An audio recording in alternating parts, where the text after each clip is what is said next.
warahmatullahi wabarakatuh. Bapak Ibu yang kami hormati dimanapun berada dan sebagai apapun Anda, saat ini kita memahami bahwa pentingnya PAUD. Kita tahu bahwa pendidikan anak usia dini itu sangat penting dan itu merupakan sesuatu yang tidak bisa terulang lagi. Dengan adanya pemahaman yang bersama bahwa pendidikan anak usia dini itu tidak bisa diulang dan harus dilakukan secara berkualitas, maka kita ingin menyampaikan beberapa strategi untuk meningkatkan akses layanan pendidikan anak usia dini yang berkualitas.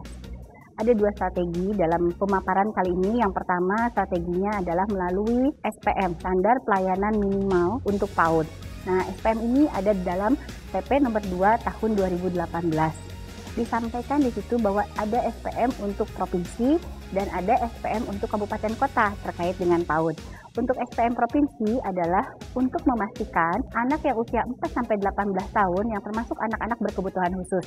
Nah, di sini bagaimana Pokja Bunda PAUD provinsi juga bisa ikut terlibat di dalamnya dalam memastikan anak-anak kita yang usia 4-6 tahun terutama untuk anak-anak berkebutuhan khusus. Demikian pula Bunda PAUD provinsi juga memastikan bagaimana Pokja PAUD kabupaten kota dapat optimal. Kemudian yang kedua, terkait dengan SPM, untuk kabupaten kota SPM-nya adalah adanya kewajiban untuk anak usia 5-6 tahun untuk memasuki pendidikan anak usia dini. Nah, disinilah peran Pokja Bunda PAUD. Bagaimana memastikan anak-anak usia 5-6 tahun itu bisa memasuki layanan PAUD. Nah, PAUD yang diharapkan adalah PAUD yang berkualitas, di mana di sini kita harapkan juga ada dorongan, dukungan dari Pokja PAUD kabupaten kota untuk meningkatkan kompetensi guru-guru PAUD. Nah, terkait dengan kompetensi ini bisa dilakukan melalui kerjasama dengan berbagai pihak, baik dengan CSR maupun dengan OPD-OPD lainnya. Disinilah peran strategis Pokja Bunda PAUD, di mana Pokja Bunda PAUD di sini memastikan anak-anak usia 5-6 tahun itu bisa mendapatkan layanan PAUD pada satuan PAUD yang berkualitas. Nah, kemudian strategi yang kedua adalah melalui program Satu Desa Satu PAUD.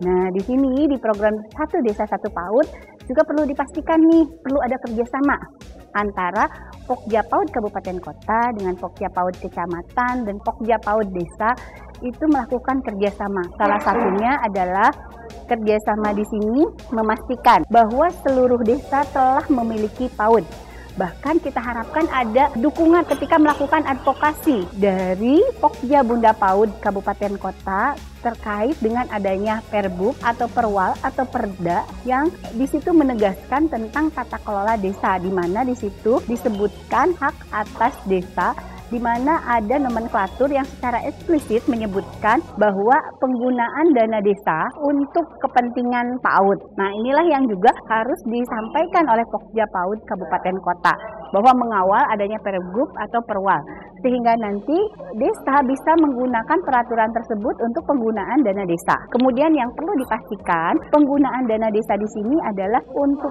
seluruh PAUD yang ada di desa tersebut, bukan hanya PAUD yang didirikan oleh desa, tetapi untuk seluruh PAUD yang ada di desa tersebut.